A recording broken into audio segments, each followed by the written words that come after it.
How long have you been a member of Boosted Click? Man, honestly, I've just been a member for not even a year, but it feels like it's been more than that just because I'm very invested into it. However, if you do something in life, just like in the military, as me as a veteran, when you do it, might just do it all the way versus not doing it.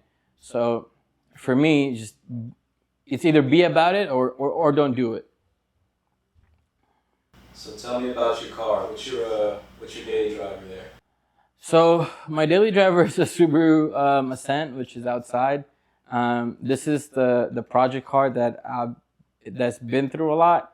A lot of R&D that came into it. It's just a little WRX with a lot of STI parts on it. We tried a lot just to, I should say, prove people wrong that WRX is just a WRX, you know? But of course, there's always haters. There's always people that will argue with you that EJ is more powerful or FA is more powerful. But by the end of the day, if you're happy with your car, do what you want with your car.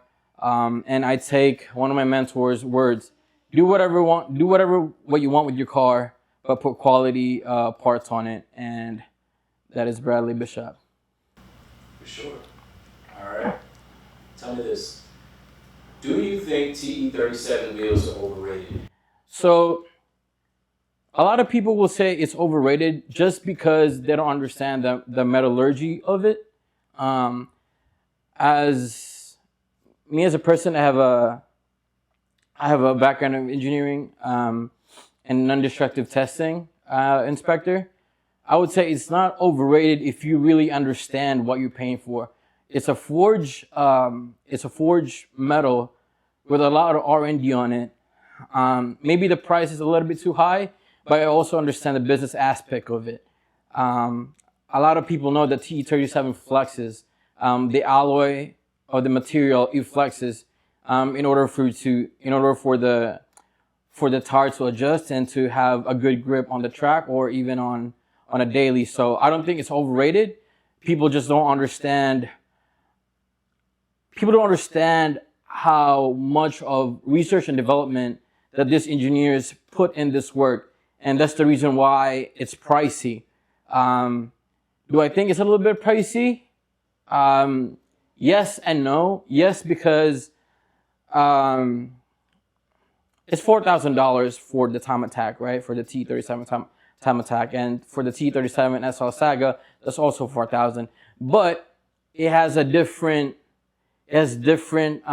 usage to it. If you want to use it for a daily, yes, I think that's expensive. But if you want to track it, if you want to race it, I think that's cheap. Would you choose an EJ or an FA engine?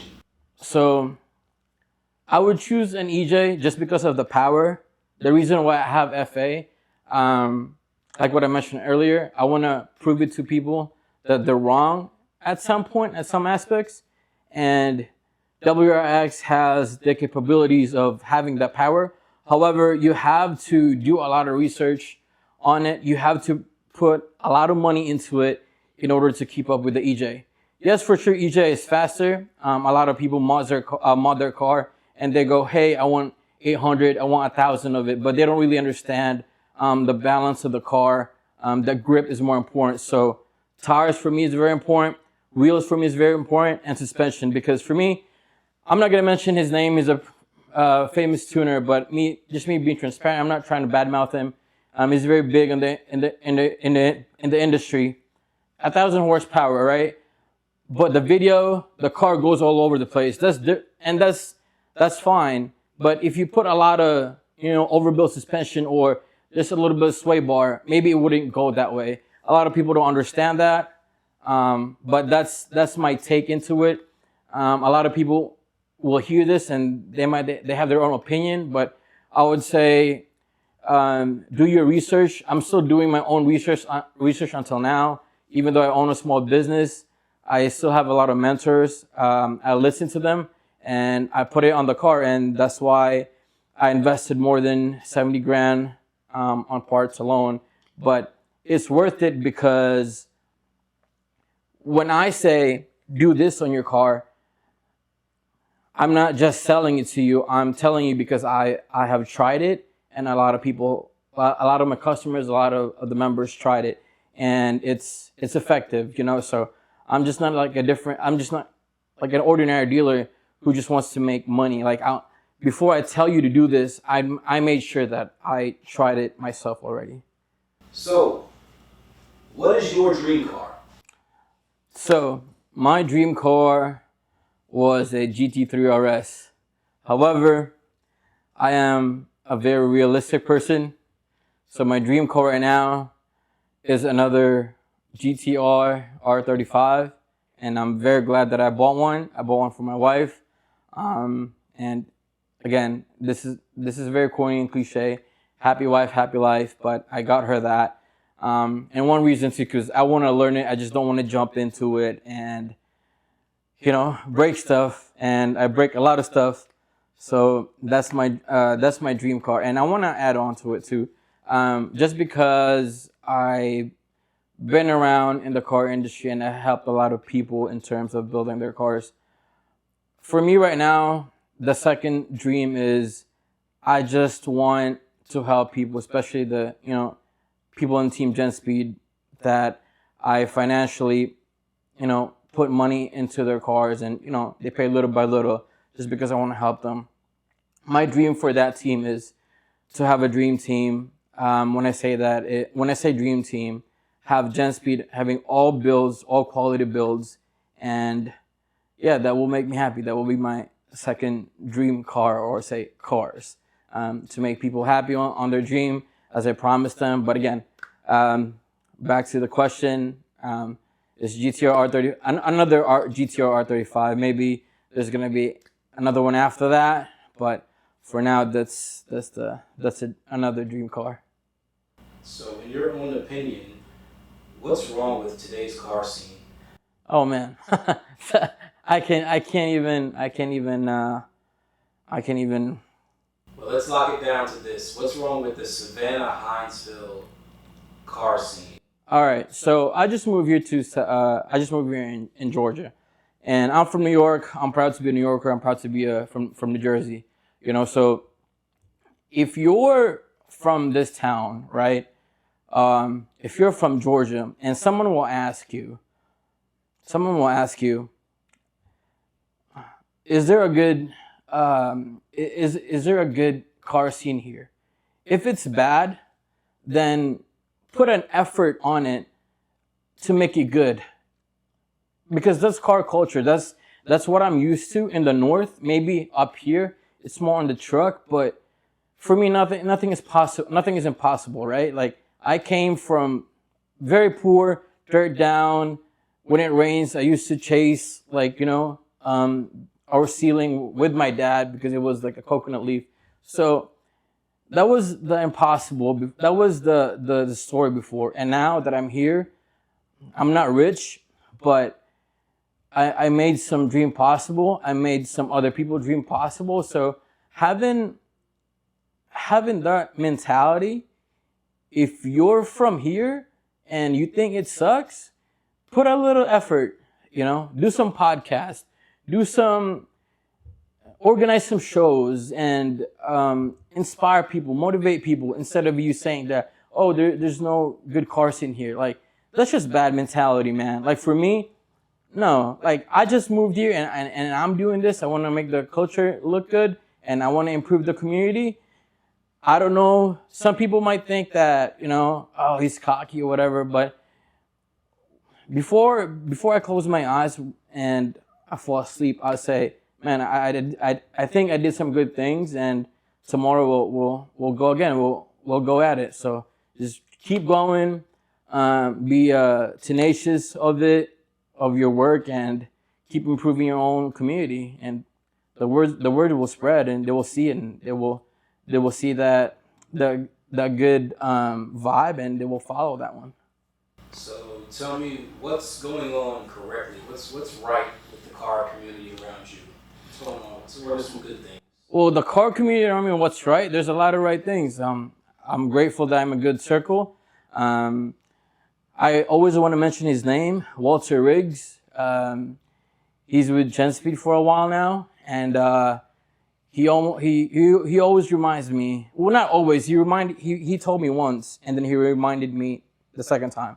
He said, "Never forget how to look back." So I keep every night, and I posted on Facebook, like, thank you guys for supporting, because GenSpeed was nothing before, and right now, I wouldn't say it's getting big. I don't see it from there. Some people see it, but I want it to get more big. I want it to, in short words, I want unity, instead of just having, click here and it's all rival. Like, let's all be together. It's not that hard to be positive. So, but again, there's always black sheeps around there, which we cannot control. So I'm just speaking the truth, man. So there's a lot of rumors going around, rumors that I've heard about Boosted Click. Tell me this. Does Boosted Click force members to pay the leader so that the leader can go buy expensive cars and car parts? So there's owner, a definition of owner, and the definition of a leader, right? So Henry is the owner.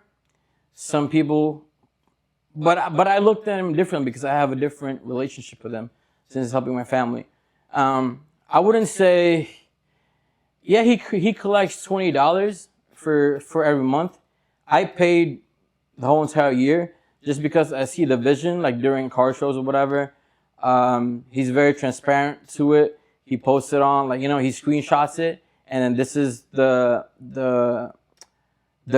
funds money for the group, and we buy pizza and all that, and make sure that everyone's fed. And I think that's important. Some groups are just, like what I said, like they can improve, taking pictures and all that. But him inviting to his house, using that funds to, to buy food for the group, I think that's great. Is there more that he can do to it? Maybe. I don't know. I don't like stepping on someone's feet or foot, whatever. But of course, there's more to be done, and there's always room for improvement. But I don't see it as a bad thing. It's $20, I mean, some people just spend $20 on drugs, and might just improve the car culture since you're in it. You're in it anyway. So, like what I said, be about it or don't be about it. Gotcha. So the money that gets collected in Boosted Click is more for group events and for making sure that everyone has what they need at those events. Yeah, and it's more than that. Like, let's say, like, if you need if your battery died, then we can use those funds to get you a battery. I mean, that's like, who does that? You know what I'm saying? Cool. That's pretty cool. Yeah. So tell me, how do you see Boosted Click? What is Boosted Click right now to you? The Car Club Boosted Click. What is it to you, and where do you want it to go from here? So, Boosted Click, I'm new to it. I can see that there's a lot of haters to it just because of the owner. The owner is very vocal. He has a lot of cars, and people don't understand them. I'm not on his side, but I also understand him because we came from the same background. We're both from the Philippines, and we came from nothing, like what I said. Very poor, and right now, owning a house, owning all these cars, of course you're going to be proud. So if you have a mentality of, I say, a crab mentality, you would never understand a person who's always chasing the dream, So if you have that mentality of chasing the dream every time, nonstop, you don't turn that off, then you'd be able to understand that person. So it's like, I would say, David Goggins, right? So David Goggins is on the go every time. But you see on comments on YouTube, there's negative comments, and the dude is doing nothing but motivating you. So it's kind of like that. So there's people that's motivating you in a different way. So it's up to you to take that in a negative way or in a positive high note. So it's really up to you. So if you're living and always criticizing people in a negative way, then, man, nothing's going to happen to you. You know, you're just going to live in the negative life. You'll be in the dark. But if you take that messages or how he motivates people, he motivated me. That's why I have a GTR. So, you know, you surround your people with a good circle. Walter Riggs, Bradley Bishop, Josh Amburn, Lang Shuang, the Sabelt team. There's a lot in the team that's just so positive. And if you choose yourself to surround with people that are negative, like let's say like, oh, a car show, and be like, oh, hey, that car sucks, without you knowing that person, then you'll be stuck in that mentality. So I choose not to be in that circle. So here I am. Yes, I'm preaching, but I'm also practicing what I'm preaching. So, and that's why I am very proud, and I always say thank you to Team Gen Speed for always supporting the vision. And right now that everyone is seeing the vision, it's so amazing, man, how many cars are, you know, built. Kaito's car, the BRZ. I hope we can do some B-roll on that on here. From stock to, you know, sponsored by Sabelt now. It's very crazy, man. The cockpit is crazy. So, like what I said, if you surround your people, if you trap your mind into a jail cell of a positive impact and input, then the output of your thinking is positive. I know that's kind of like deep, so it's kind of like you have to like dig into it. But if you're in the same mentality as me, or the same mentality as people chasing dreams, it'll happen. So that's what I said. I'm being realistic. My second car, dream car, is another GTR. I don't know what's gonna happen. I don't know when it's gonna happen, but I'm gonna keep chasing it. And I'm also trying to tell other people, if I can do it, you'd be able to do it. So it'd be good having all built Subarus and all GTRs. I don't know. It's just a dream, but dream can happen. All right. And there are any special members you want to give a shout out to before we wrap this up? Yeah, man. So I want to give a shout out to Josh Amburn. I know people are being canceled about talking about God or Christianity, but hey, I went to rehab. I'm not shy about it. My rehab is all about Christianity, and he sends me a message every time about, you know, don't forget the Lord, don't forget God. And I'm not trying to be like, hey, I'm a good person. No, I'm a sinner, but he saved me. I'm not trying to, you know, just bleep this out. But I need you in the team, just because like I'm motivated sometimes with hatred, the one that you told me, but I also need balance in life. So shout out to you for that. Bradley Bishop for always roasting me every time, but he roasts me for a good reason. The car is built just because he's one of the reasons why. Again, Walter Riggs for always being real to me, even though we don't talk a lot. Jeremy Yateman for always being there. Josiah Lang for so annoying, but he's also real. He teaches me a lot. There's a lot of people, and then if I forgot about your name, I'm really sorry. But there's a lot of you guys that I wanna thank you. Like pretty much the whole entire team. I wanna say thank you to you guys, and I hope we get all Sabelt together. Safety first.